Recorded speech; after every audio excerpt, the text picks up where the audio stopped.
Hey everyone, and welcome. Today we're diving deep into a topic that's crucial for any gardener looking to up their game Yeah. soil pH. It's one of those things that can feel a bit like a secret handshake Right. among the most successful gardeners, isn't it? Yeah. But once you understand it, you can unlock a whole new level of plant health and productivity. It's true. I've definitely had those moments where I'm doing everything right, feeding, watering, giving my plants plenty of sunshine, Hmm. but they're still just not thriving. Right. Turns out the answer might be hiding right there in the soil itself. Yeah, We're tackling this head on today thanks to your source, why ideal soil pH increases yield and how to achieve it. absolutely. And what's fascinating about soil pH is that it's not just about what's present in the soil, but what your plants can actually access. Okay, so before we get ahead of ourselves, let's break it down. I remember learning about the pH scale in school, but a little refresher never hurts. You got it. The pH scale, which runs from 0 to 14, measures the acidity or alkalinity of a substance, with 7 being neutral. Anything below 7 is acidic, and anything above 7 is alkaline or basic. Hmm. Now, where this gets really interesting for gardeners is how this plays out in soil. So just like we have our favorite foods, plants have their preferred pH ranges. Exactly. Think of pH like a gatekeeper to those essential nutrients in your soil. The pH level actually affects the chemical form those nutrients take, whether they're dissolved in a way that the plant can absorb or if they're basically locked away. Ah, so that's what's meant by nutrient lockout. The nutrients are there, Yeah. but the pH is like a locked door between the plant and its food. Makes Yeah, sense now why my plants might struggle even if I'm diligently fertilizing. precisely. And that's why understanding the concept of optimal pH ranges is so crucial. You see those yellowing leaves on that tomato plant in the article you shared. Classic sign of iron deficiency.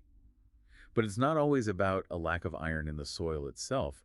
Often it's that the pH is off, making it impossible for the plant to access the iron that's already there. Wow. I've definitely been guilty of assuming it was always a nutrient deficiency and reaching for more fertilizer. So if most plants have their own ideal pH range, is there a general ballpark that most common garden vegetables prefer? So if most plants have their own ideal pH range, is there a general ballpark that most common garden vegetables prefer? Good question.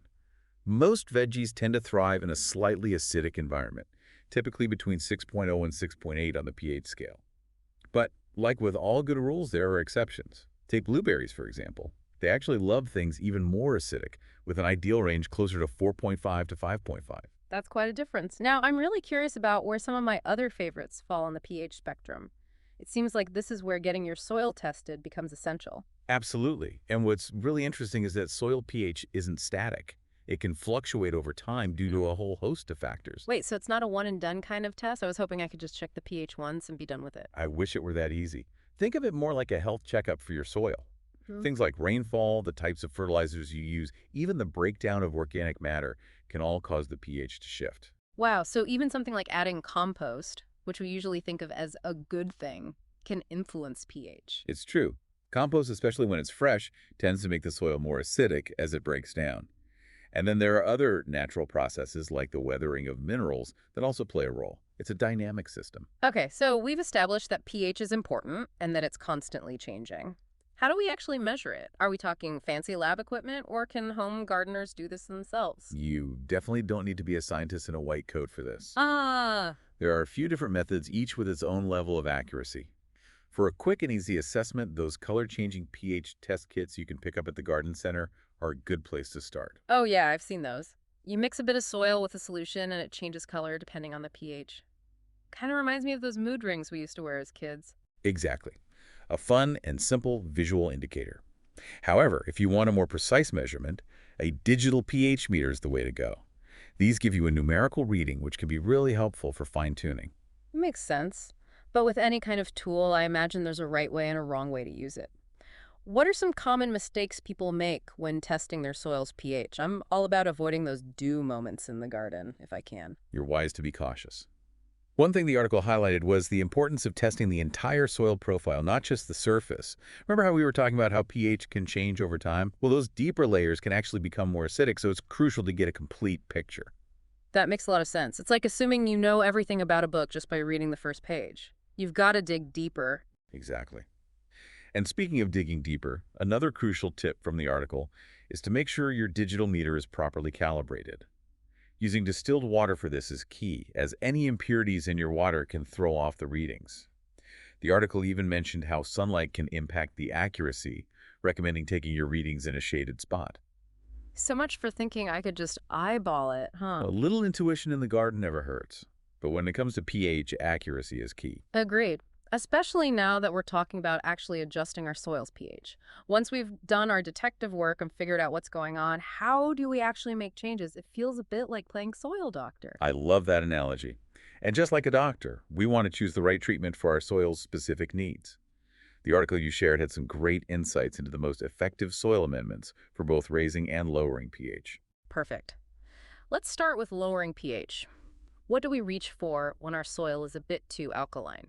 The go-to amendment for lowering pH or making it more acidic is elemental sulfur. Elemental sulfur, that sounds intense. It might sound like something out of a chemistry lab, but it's actually a naturally occurring element. And don't worry, when used correctly, it's perfectly safe for your plants and the environment.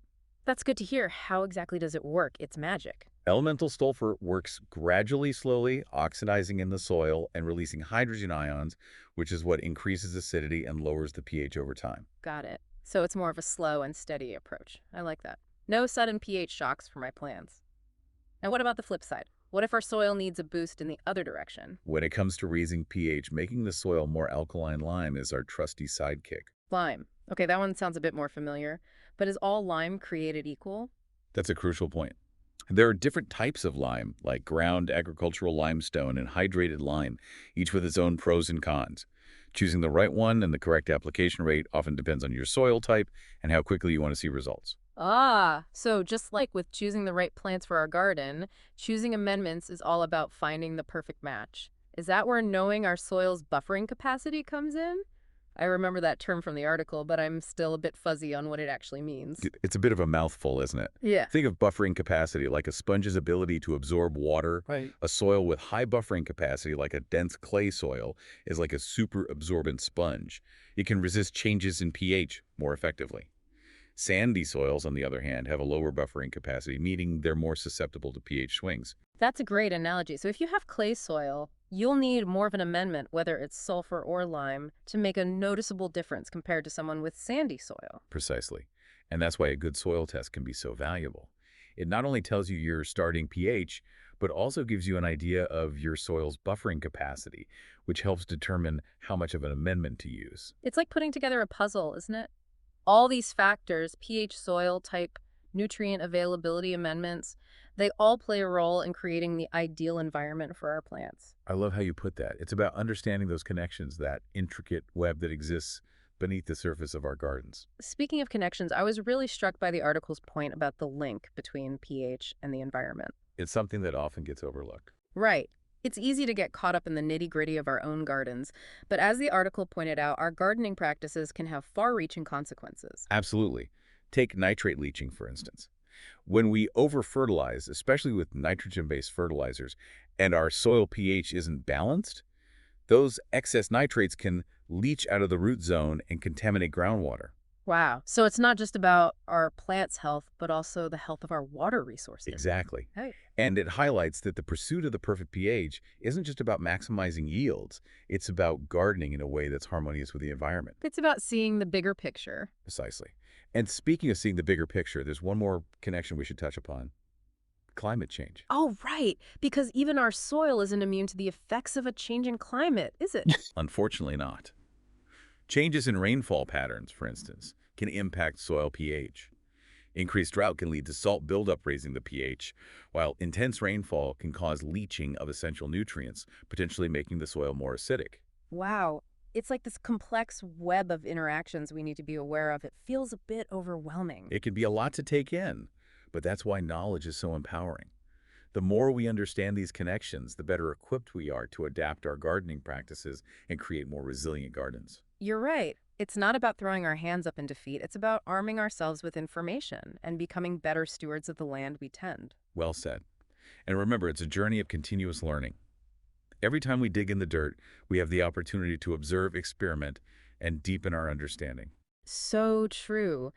This deep dive has been a real eye-opener. I feel like I've gained a whole new appreciation for the hidden world beneath our feet. That's what we love to hear. And remember, it's not just about the knowledge itself, but what we do with it. Absolutely. It's about taking this information, applying it to our own gardens, and sharing it with others. So tell us, listeners, what are your biggest takeaways from today's deep dive? Have you encountered pH challenges in your own gardens? And if so, what strategies have you used to overcome them? We're all in this together, and the more we share our experiences, the more we learn and grow as a community of gardeners. Beautifully said. So head over to our website or find us on social media to join the conversation. Until next time, happy gardening.